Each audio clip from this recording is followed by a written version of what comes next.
my dream haven't changed. I always wanted to win races and championships. Doriane Pin has won the championship. Yes!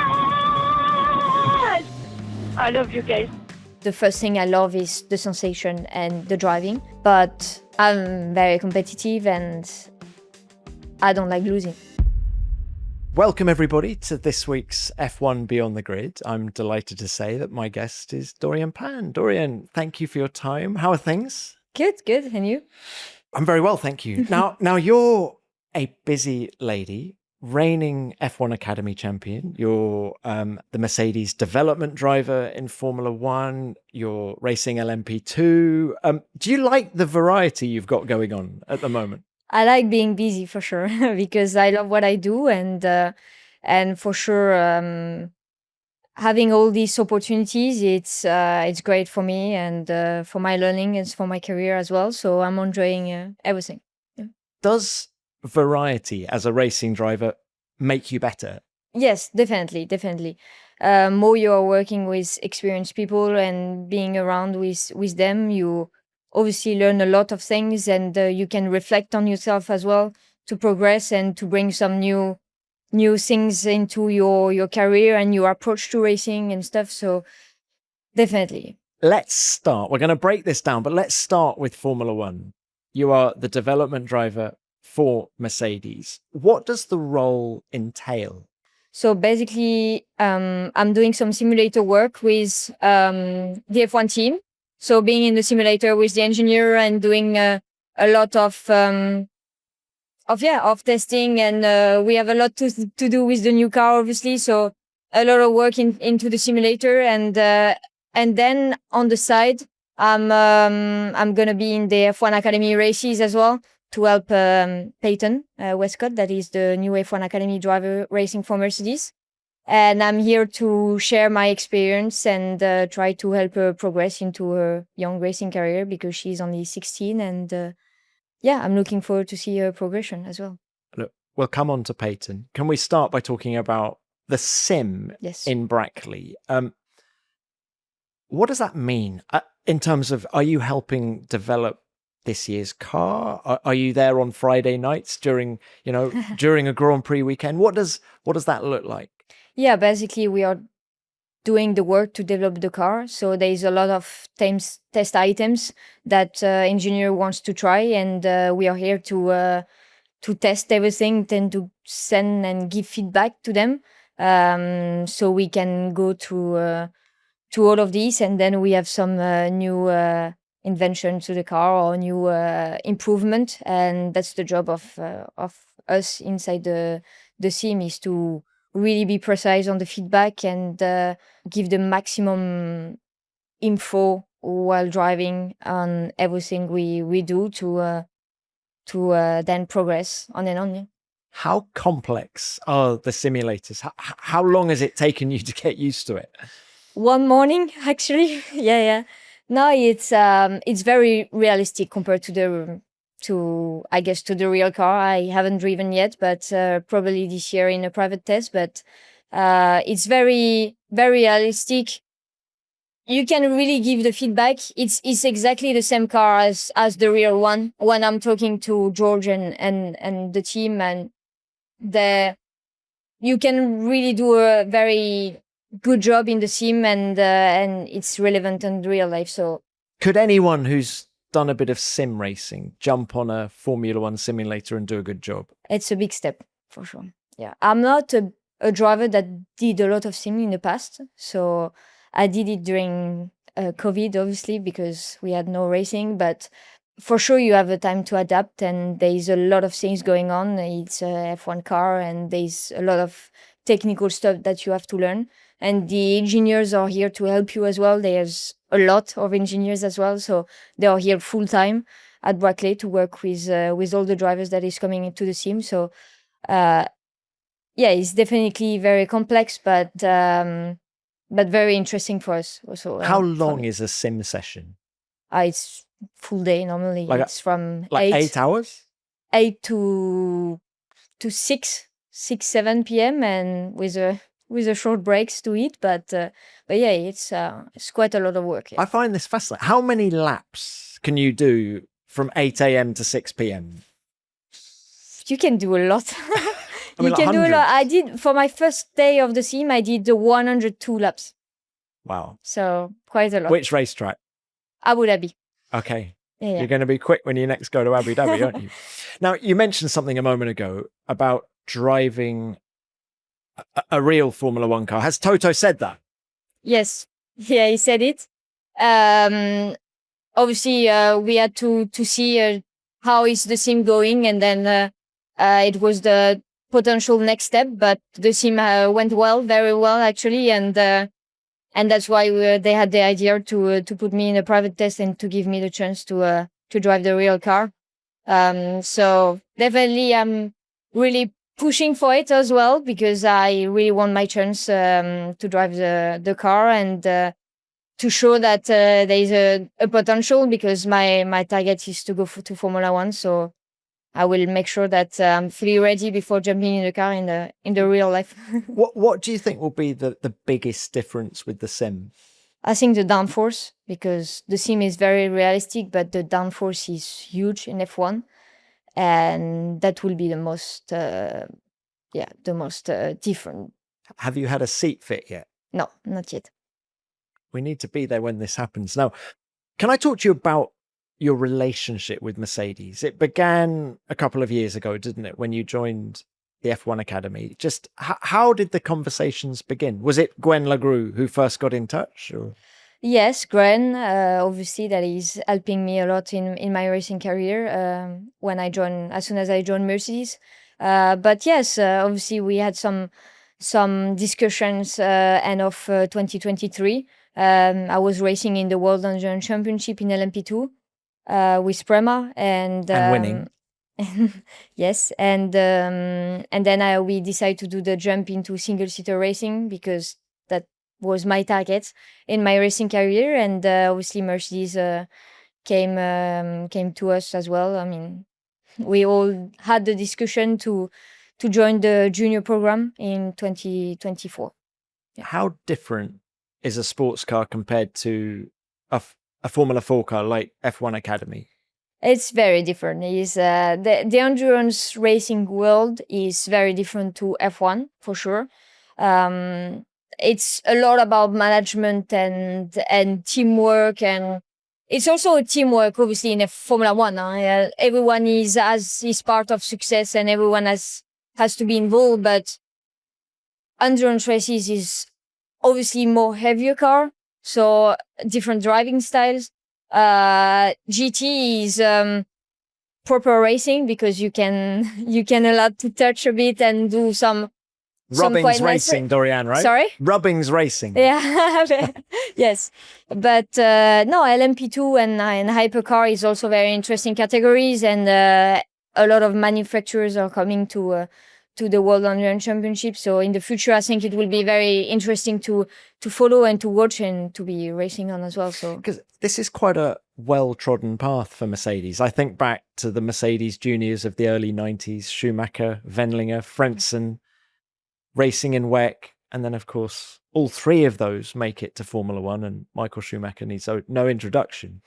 Are your inputs very different as a driver though? It's slightly different, but it's still a lot of performance at the end. You have to have the fuel strategy, tire strategy in endurance, but you still need to drive as fast as possible, trying to fuel save and tire save, and at the same time be the fastest on track. And so in terms of driving, sometimes it's a bit different in the races, but in terms of having a LMP2 car or GT in a quali, it's the same. I mean, there's a lot of different things, but in terms of driving is the same. You try to extract the maximum of performance of the car, and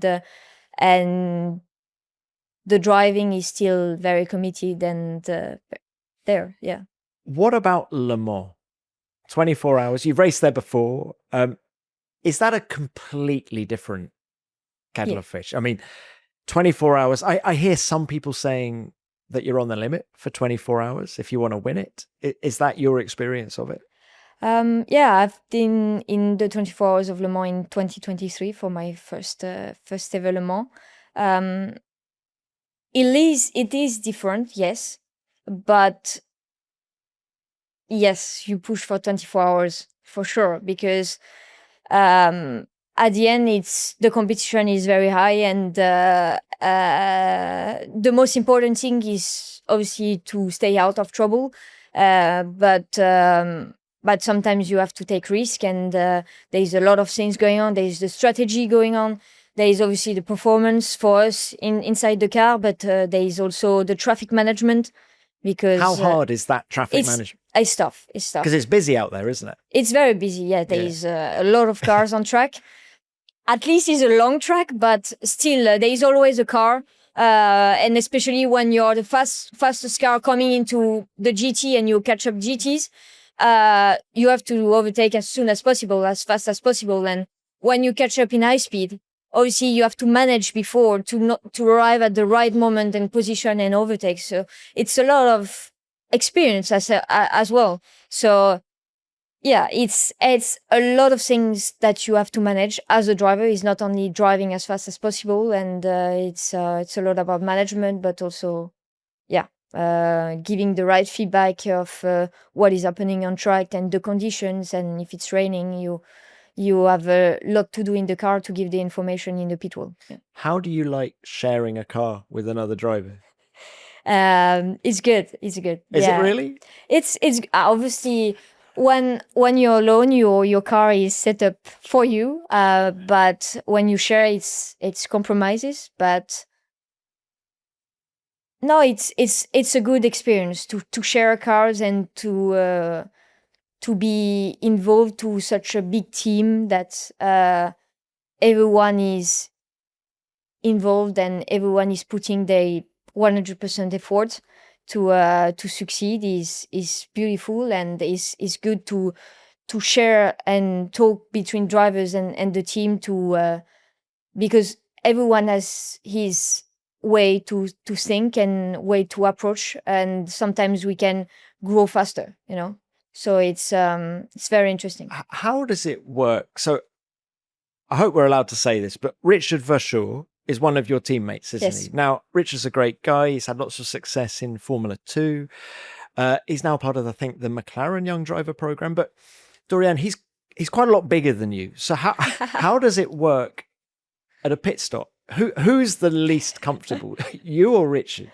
We have to ask him, but we made the seats fit 2 weeks ago, and it was a nightmare, to be honest, because he's 187. And what are you? I'm 160. So how does that work? It's a mess. It's a big mess. So him is the base of the seat. Basically, he's doing insert that stay always in the car, but obviously the full pedal are not. We cannot adjust it when it's fixed in the chassis. So they are all the way forward, obviously. And me, obviously, I'm very laid down, on the car. So he's the base, and I'm doing an insert on the base of Richard. But are you comfortable? Not really. It's kind of hard. We isn't try to, but and how long is a stint at Le Mans? 2 hours? Depends the strategy. But sometimes you can triple the stint with the same tires. So it's 3 times 45 minutes. Okay, so 42 minutes the stint. Yeah. So it's quite long, but also he's not very comfortable. He's very tall. He has the knee on almost in the cockpit. So it's always a compromise, but it's like this. This episode is sponsored by Vanta. If you run a business, you've probably noticed how much more seriously companies have to take security and compliance these days. Customers increasingly want proof that their data is protected before they'll even consider working with you. And that's exactly the kind of problem Vanta is designed to solve. Vanta automates your compliance process and brings compliance, risk, and customer trust together on one AI-powered platform. So whether you're preparing for a SOC 2 or managing a larger enterprise GRC program, Vanta helps keep your business secure and your deals moving. And it can save a huge amount of time too. Companies like Ramp and Writer spend 82% less time on audits with Vanta. That's not just faster compliance, it's more time to focus on growing your business. Get started at vanta.com/grid.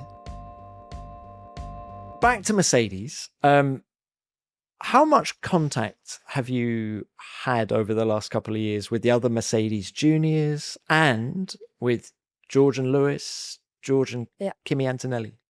Yeah, I mean, sometimes we see each other, but mainly me with F1 Academy. I was in the same weekends as Formula One, so I was able to chat with them and to have some advice from them to ahead of the weekend, and it was very useful for me. Obviously, going to a track that I don't know, like Montreal last year or Las Vegas, I was able to have some advice from George, especially. So we had always a call before the weekend, or we see each other on track to see some onboards or some data, so I can have the full information and full picture of what I expect before the weekend. So.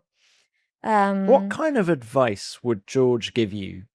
Because the racetrack is very different in an F1 Academy car versus a Formula One car. Yeah, for sure. But it's mainly driving the approach, the curbs, usage, the track characteristic. F1 and F4 is very different for sure, but track has a characteristic, and whatever you have more downforce or high downforce, the corner is the same. You know what I mean? For sure, they will in high speed. They will have much more speed than us, but it's the same approach in terms of driving. So those kind of feedbacks from a driver, a Formula One driver, is fundamental, because it's the best feedback that I can have before jumping in a car, and I know what to do in high speed, what to approach this corner with elevation, not elevation, curb usage, inside, outside. So, like bumps as well on braking zone, you have a lot of information that you want to know. And when you jump in the car and you have no question in your head, that's the best way to perform. So that's the thing that I'm always looking for before starting a weekend. How often, though, are you jumping in the car with no questions? A bit like a footballer is very rarely fully fit. Yeah. But they still play. Yeah. How often are you getting in the car? Well, most of the time, to be honest, because I really like to get prepared well before each event, each session I'm doing, each runs. So normally I know everything, but what happened on track, you never know. You will never guess before you are actually in the moment. And then it's yourself.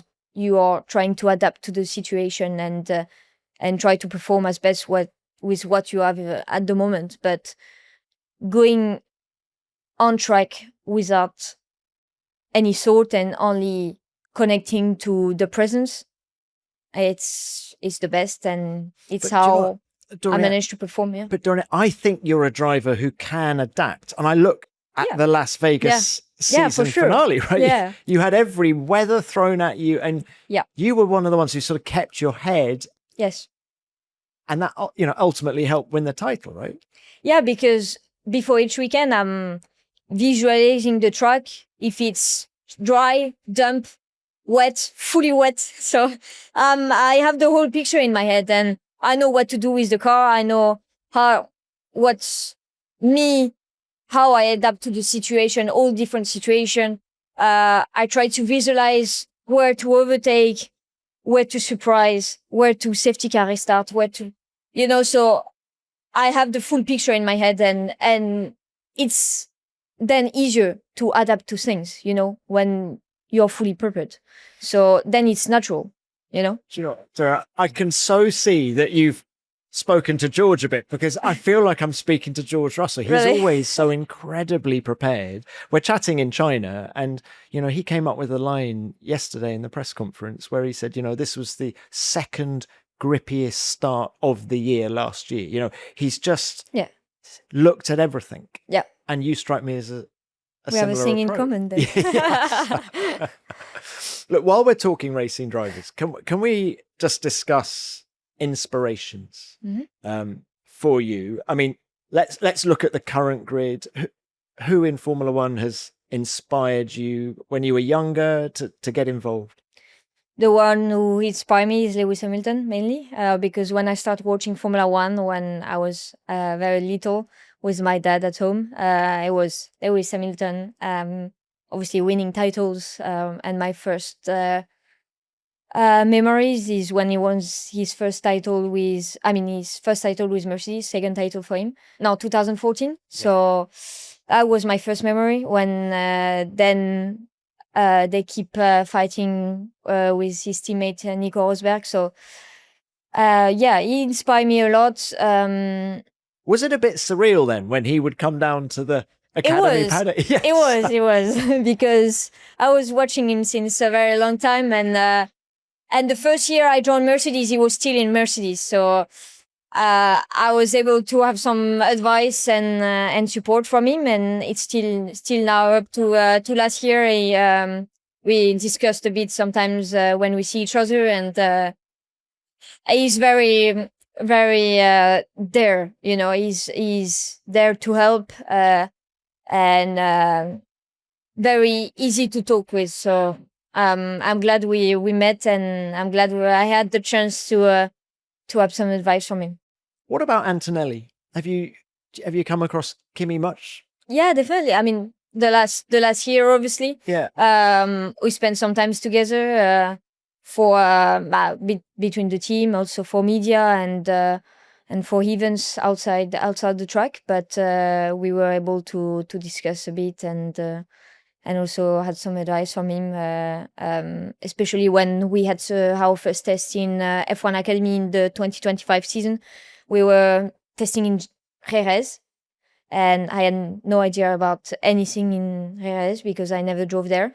And he actually 2 weeks ago, before I went, he did a F1 test there. So I had the full on board and the full advice from him as well. So it was That's amazing. Good. Yeah. But how useful is an onboard of F1 if you're not driving F1? It's still good because there are very good drivers. Obviously, you can get a lot of information watching their onboards in terms of track usage and overall the balance of the car. You can see a lot in onboards. So even if it's not the same top speed, not the same braking point, I mean it's close. Actually, it's close, the braking points, but the minimum speed and stuff, it's completely different. Yes, but as I said, in terms of driving, the lift in high speed and stuff, it's pretty similar, even if you have different speeds. So it's still very, very useful. But obviously, the best thing is to have an onboard from the category you're driving. But sometimes when we go to Las Vegas and there is only Formula One racing in Las Vegas, you have no choice. And you have to get ready with full onboard of Formula One. And you have to deal with it, and that's it. Right? What's really coming across is all the Mercedes drivers. It's kind of one family. Is that how it feels on the inside? Yeah, very much. Yeah. Do you feel you can ring anyone? Yeah, I can. Yeah, I can ring anyone. Yes, yeah. Yes. They are very good, very, very close to each other, helping each other. Very friendly as well. So yeah, I met a lot of amazing people within the team, and very proud to have this chance to be within the Mercedes family and learning from them and spending time with them and winning with them as well. Yeah. Winning with them. We're going to come on to that. But can I ask you about Susie Wolff? Yep. I'm guessing you've had a lot to do with her, both obviously Toto Wolff's wife, but also what she does at F1 Academy. How much of an inspiration has she been?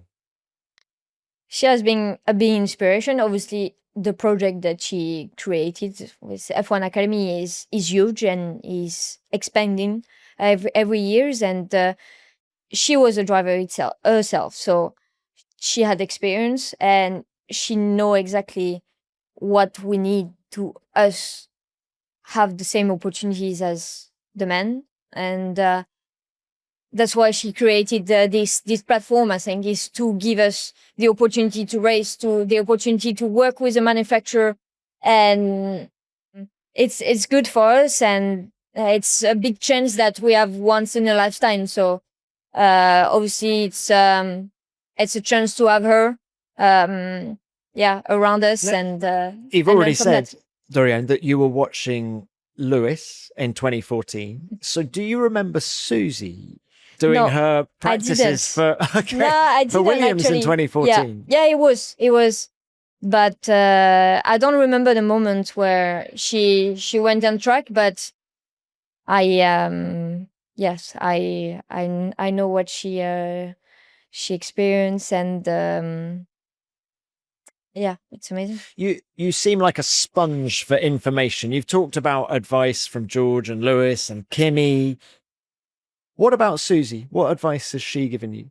The best advice she gave me, it's you have to be fully there, and if you're 98% or 99% there, and you let the 1% at home or whatever, you don't extract the full potential of your career, and those things are very important, for us, because we have opportunities that is not coming every day, and we have to take fully, and to make sure that we are fully ready, and to make sure that we are working with the team, and the team is there to help you. And it's also important for us to have a very good communication with everyone that is around, everyone that is helping you in your career. And that's what she tell us, and she tell me. Yeah. So does she mean, is it focus we're talking about here? Or is it more than that? More like communication. You know what I mean? Like, you have your opportunity, but you have to make sure that everyone is on board, basically, and you have to trust the people you're working with. You have to work with the people you're working with, and to optimize everything that is around, basically. This episode is sponsored by Shopify. We've all had that moment buying something online where everything's going smoothly until you get to checkout. Suddenly, you're scrambling around trying to find your card or remember a password to reset login details you don't even remember creating. But other times, you spot that purple Shop Pay button at the top of the payment options, tap it once, and everything becomes much easier. No digging around for your wallet, no filling out long forms, because your information is already saved, helping you check out in seconds. And that's thanks to Shopify. Shopify is the commerce platform behind millions of businesses around the world and 10% of all e-commerce in the US, powering household names like Heinz and Gymshark, as well as brands that are just getting started. If you're running your own business, Shopify helps you build your online store with hundreds of ready-to-use templates designed to match your brand's style. It's also packed with helpful AI tools that can write product descriptions, create page headlines, and even enhance product photography. Plus, if you ever get stuck, Shopify's award-winning 24/7 support is always there to help. See less carts go abandoned and more sales go with Shopify and their Shop Pay button. Sign up for your $1 per month trial today at shopify.com/beyondthegrid. Go to shopify.com/beyondthegrid. That's shopify.com/beyondthegrid. Can you tell us a little bit more now about your journey in racing? I know you started karting at the age of 9. Was racing in your family? My dad racing go-karting only, so Okay. just like a hobby. With his uncle, with my uncle, with his brother. Okay. He's mechanic, and Was yeah. Dad quick? He was actually in go-karting, yes. Yes, but maybe not had the chance financially to continue. So yeah, but yeah, he was quick, but he did only some races in France, so just Okay. national races. But yeah, Can you remember the first time you drove a kart? yes, I do. I do remember. It Is was there a story? Can you tell us? a Wednesday after school, so school in the morning, and we were planning to go at the racetrack in the afternoon, and we had the go-kart on the trailer, and I remember we take the road, and I was watching the mirrors, and I was seeing my go-kart. I was so proud because I waiting that moment for a very long time, because in France you can start at 6 years old, and I was too short. I had some issues and my growth and my height, so I had to wait until 9. So imagine the Yeah, it's a long the, 3 the years, frustration. right? Huh? Yes. So we went at the racetrack, and I drove for the first time. I was very, very happy, and I said to my dad, all the other sport that I was doing at that time, I said, okay, Dad, I think I want to stop. I just want to race. I just What want was to. it about racing for you that you love so much? Was it the speed? Was it I think it was the sensation in the Yeah. car. You know, you're like 9 years old and you're driving 90 kph. Okay, it's nothing for us, you know, but it's fast for 9 years nine. old, you know, and you like feel like a superhero, you know. It's like But the it's reason very- I asked that question is that doing these interviews with racing drivers, I feel there are two different types of racing driver. You get people who love the sensation of driving. Yeah. And you get people who love competition. Yeah. And I think there are some Formula One drivers who their main source of motivation is the competition, not the driving. yeah. That's why, but for you, it's the driving. No, both, It's because okay. because I'm only child actually, but I'm very competitive since always since I'm born, I think. But because I did a lot of sports, and I was always looking for to beat everyone. So I play tennis, and I've been playing good tennis at my age. So I've been going to the higher level. So I was playing with a 12-year-old, and I was 6, 7, 8. So I wanted to have competition. You know, I wanted to look for winning match and races when I was at the racetrack. So I'm very both. I'm very connecting to what I'm doing, because I think the first thing I love is the sensation and the driving. But I'm very competitive, and I don't like losing. So Note to self, don't play you at tennis. I'm getting this vibe. Do you know, Toto Wolff tells this great story of how he went to support a friend of his who was racing in Formula 3 okay, at the Österreicher Ring, which is now, of course, the Red Bull Ring. And he said, standing on the grid, I think it was Philip Peter, I think, was the friend of Toto's. And he said, standing on the grid next to Philip prior to the start, he said I think he described it to me as a eureka moment. He said he knew from that moment onwards that this is all he wanted to do. And when you first got behind the wheel, it was the same for you. exactly. Yeah, is the fact that this is very special, and everything else is just normal. You know, it's something that is step out in your life. And I've been doing a lot of sport. I've been obviously going to school until my high school exams. But when I was at the racetrack, I was the most happiest person, you know. And it's an evidence for me to be there, you know, and to be at the racetrack and to race. So for sure, you have to feel this sensation that is stepping out on all the other sensation that you live in your life, you know. Tell me more about your 6 years in karting. So was it mainly in France? Yes, mainly in France, yeah. And how many other girls were there in your category? When I begins, I was the only one. So How did that feel? I was not paying attention, to be honest, but I don't think I've realized, even my dad was not doing a story about it. We were there to win races and to be competitive, but also to enjoy. But I didn't mind to be alone. But then I realized when I grew up and I grew up that I'm the only one, and I'm kind of opening some doors to the sport and to the girls that also want to do the same and think that it was impossible before. So You're definitely doing that now, but do you think you yes. were doing that even when you were karting? Like, No. were there more girls coming in Oh, when you were sixth year of karting? Were there more girls coming in? yes. Yeah. In my last few years in karting, we were more for sure.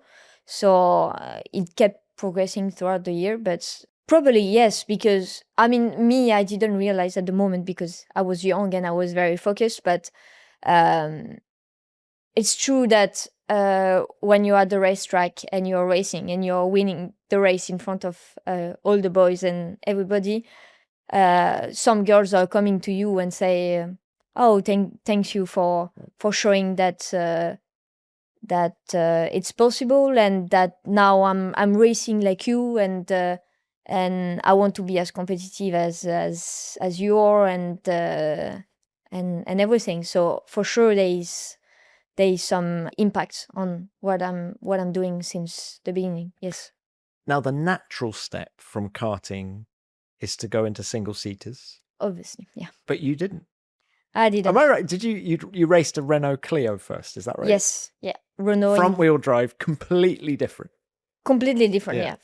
Yeah. First races with a car, but Renault invited me to 3 races. So obviously, at that time I had nothing. It was complicating with financially. So I was trying to make the most of it, and then I did a selection that had me to meet some people, and the Iron Dames project as well that I joined in 2021.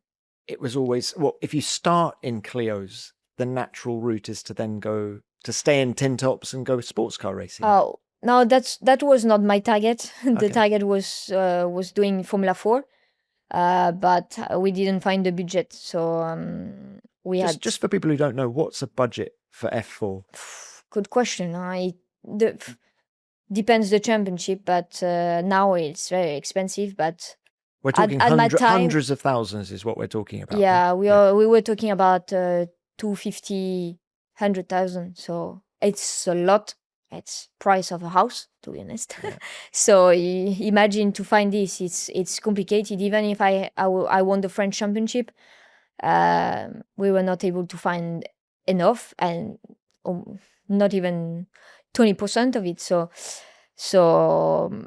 I wanted that target, and I've been looking for partners since I was at the very beginning. Since I was 11, I was going to companies alone without my dad. My dad was dropping me off, and he say, "Okay, you go. You ask for this guy, and you have to talk to him to convince him that he has to help you in your career." And this was tough at 11. How old were you? 11 when I started, and I was like, how can I speak? How I managed to talk about myself, and how can I sell my career? But I learned a lot. Obviously, you go a lot when you're 11 and you have to deal with all these things. But yeah, at that point, I did Clio Cup, but I would still have the F4 targets and single seater, because my dream has always been Formula One, but we didn't manage. So Well, you got there in the end. Yeah, we got it. Yeah, we got it here. So it's okay to pass from endurance and have some success, and have also the chance to that I had with Mercedes, thanks to my result in endurance in the World Endurance Championship. It's everything happened for a reason, I think, and you have to never give up. And my dream haven't changed throughout my years in endurance. I've been very committed to my work, and I always wanted to win races and championships, and to especially had this chance one day to switch to single seater with someone and the people that then helped me to switch and to do this switch and to succeed in single seater. So it's what we did in 2024. The sports car link did put you into contact with a lot of great drivers, doesn't it? I mean, we've discussed your relationship with the Mercedes guys, Yes. but I'm thinking, please tell me if I'm wrong, but in 23, was Daniel Kvyat Yes. a teammate of yours for a while? Yes. Another Formula One driver. Yes. You know, you are a sponge for knowledge. It must have set you up. Yes. Yeah. How was Danny? He's good. He's Yeah? good. He's a great guy, isn't he? great guy, very friendly as well. So a good year with him. We did a podium in Sebring in US. So The bumpiest racetrack the in the bumpiest, world. well, yeah. amazing racetrack. Yeah. Very old school, very Yeah. lovely. Good. But yeah, definitely when I knew that we start talking with Mercedes, I asked him some advices, and still now actually.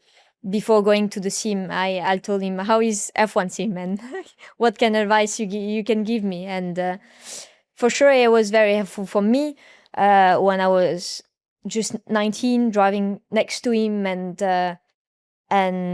learning from him, and from his feedbacks that he's giving after he jumped out of the car, and also on the radio and the approach of racing and stuff. He has a lot of experience and did many years in F1, so for sure it was great to me to get ready for the switch afterwards. Well, look, let's talk about the switch now. Your 2 years in F1 Academy were extraordinary, weren't they? Actually, you finished P2 in year 1, you become the champion in year 2, you finish in the points in every single race. I mean, Doriane, you really were. It was a phenomenal period for you. Yeah, I think to succeed, the important thing is consistency, and the first year was good, decent. Even if I was race. even if I was aiming for the title in the first year, but I everything was new, and makes sense that it takes a bit of time to then be even more consistent and being more perform. Yeah. And the second year was much better, and we make What made the difference in year 2? Because you stay with Prema, so that the team stays the same. Yes. Did the driver change? Yes. How did the driver change in year 2? I definitely make a step in terms of driving, technique, and also the approach of racing. I was much more settled, and I knew what to expect, but also I grown. So I think it made the difference, because we were, as you said, always in the points, always scoring the maximum we can, and we win quite a lot of races, but we also make the difference when it counts, and where it can't, it was in Las Vegas at the last round, because the championship was played at the last race. And we really make the difference out there by adapting quicker, very consistent, fast since the first push lap of FP1, and adapting to the condition, and winning at race 1 when it was full wet, without driving in that track in wet conditions. So and actually my competitor for the championship did a mistake in that moment. So it's where we step out, it's where we make the difference, is when those moments are very, very important, that we are here and we perform. You and Maya Wong had a fantastic battle all season. Did she bring out the best in you? Definitely, I think so. Yeah, because we always push each other, from races to races, and we never let these last persons in the garage. We were very back to Susie's advice, right? Exactly, exactly. That's why I'm saying that. But she is a very good driver as well. She's very competitive. Also, she was definitely good this last season, and it was a very close battle. But But yeah, that's why he played at the very last round, because we also had in our championship the reverse grid, so we had to always, when you are the top two in quali, you start P7 or P8. It's something very different in terms of approach of racing. And when you're playing a championship, you want to be aggressive but intelligent. So we always push each other because we were always together in the races and fighting against each other and fighting with the others. So I definitely be better thanks to this battle, with her. And do you remember even now the emotions, how you felt directly afterwards? Yeah, very, very emotional moments. Obviously, Was your dad there? Was your dad in Las no, Vegas? no, he was at home. Unfortunately, he didn't come. But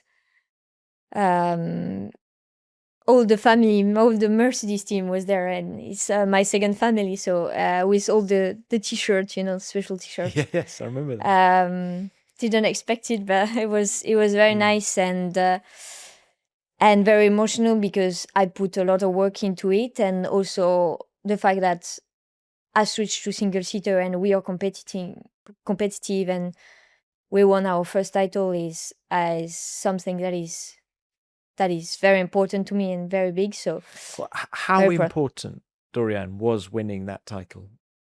Would you be sat here now as a Mercedes development driver without that title? No. It was fundamental for the future of my career, for sure. So I knew it was very important, but I knew I can make it. So I was convinced if I put my work into it and if my dedication is there, the result is coming, and it came. So how did it feel? I remember looking at the podium and there was Toto was below the podium, Stefano Domenicali was below the podium, I think Valtteri Bottas was there as well. George was there Kimi, as well, and yes, Kimi, they were all there. Yeah. How did that make you feel? I was very happy. Yes, it's great to have their support, and especially also George, that helped me quite a lot last year. That he's there to celebrate is great memory for sure. Well, and he gave you that advice. Can I just ask you before we end? There's one quote that I've heard you say, which is, "The car needs to be an extension of yourself." Yeah. What do you mean by that? When I was talking, you have no question in your head, and you just focus on the present. That's the way you feel in the car. When you have no thoughts, just focus on the present, and the car is becoming an extension of your body. Is like when you're turning, you feel that everything has an alignment. Everything is connected, and it's not always that you feel that, but you're trying to be in that range all the time, because it's that